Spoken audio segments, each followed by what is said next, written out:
Bonjour, c'est Gilles du site boursicoté.com. Voici l'analyse technique des principales matières premières, or et pétrole, donc sous la forme WTI ou Brent. Nous sommes aujourd'hui le mercredi 3 juillet 2013.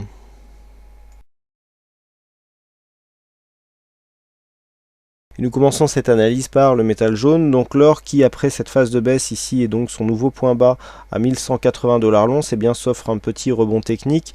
Donc nous avions tracé ici les retracements de Fibonacci sur cette phase, et il était apparu que les cours restent sous le 38,2, retracement de 38,2% de Fibonacci. Donc on est toujours dans la même veine, sauf que les cours sont en train de se stabiliser au-dessus de cette moyenne mobile 20 exponentielle. Donc on sait ce que ça veut dire. Nous avons eu un contact ici avec la bolle supérieure, donc ici nous étions dans une phase baissière, contact bolle sup, on revient sur la moyenne mobile 20 exponentielle, donc ça c'est un signal de retournement.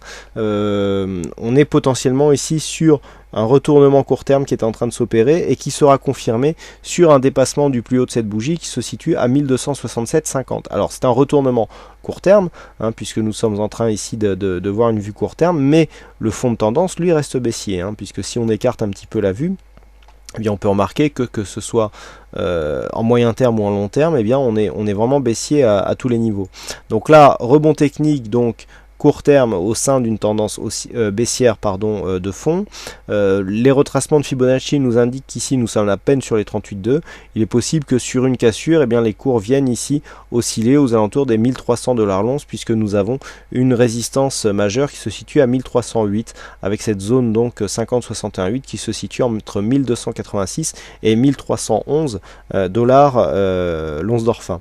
Donc là clairement on est en train de marquer des petits signaux qui nous donneraient plutôt une probabilité de continuité du rebond technique court terme, mais une cassure ici de cette zone est donc une cassure significative de la moyenne mobile 20 exponentielle, suivie d'un contact avec la bolle inférieure. Donc là schématiquement par exemple un contact avec les 1224 $ l'once, eh bien nous remettrait ici dans le sens de la marche, à savoir le sens de la marche de fond de tendance qui reste orienté à la baisse, avec un objectif ici qui se situe à 1180 $ l'once.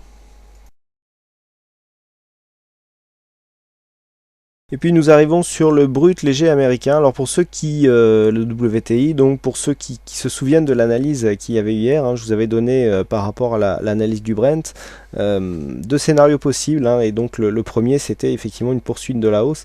Et bien c'est tout à fait ce qui est arrivé. Alors nous avions ici un objectif en cas de cassure de ce plus haut ici à 100,85 $ le baril. Et bien les cours sont finalement venus casser cette zone. On est venu ici sur la résistance qui est immédiatement au-dessus, à 102 $ le baril, et puis les cours sont revenus ici tester cette zone des 100,85 avant de retester ici la zone des 102,09. Là c'est assez impressionnant puisque je n'ai touché aucune résistance sur ce graphe, et on est vraiment venu taper sur des zones qui étaient déjà identifiées. Par contre ce qui est intéressant, c'est que là on revient donc sous cette zone des 100,85, mais que l'on est en train de casser à la baisse. Alors si on élargit un petit peu ce graphe, ce que l'on peut remarquer, c'est qu'on a une hausse ici très dynamique, point bas ici, deuxième point haut quasiment sur le même point, avec une cassure de ce point bas qui nous donne donc une évolution sur un double top. Ce double top ici est en train de se confirmer puisque la cassure est assortie avec un retournement du MACD dans un contexte suracheté. Donc il est assez probable que l'objectif de ce double top soit validé par un retour ici sur les 99,21 qui représente l'objectif de ce double top. Alors ce retour n'aurait rien d'anormal, on aurait ni plus ni moins la cassure ici d'une zone de résistance avec un nouveau plus haut, et donc retour sur la zone de résistance comme un support, et puis avec cette moyenne mobile 20 ici qui se promènerait dans le coin, ça nous ferait pas mal d'objectifs qui convergent donc vers cette zone. Donc là c'est en cours, vous voyez que la cassure est en train de se confirmer au moment où je fais cette analyse. Donc l'objectif ici 99,99,20, mais une tendance qui reste haussière donc sur le WTI.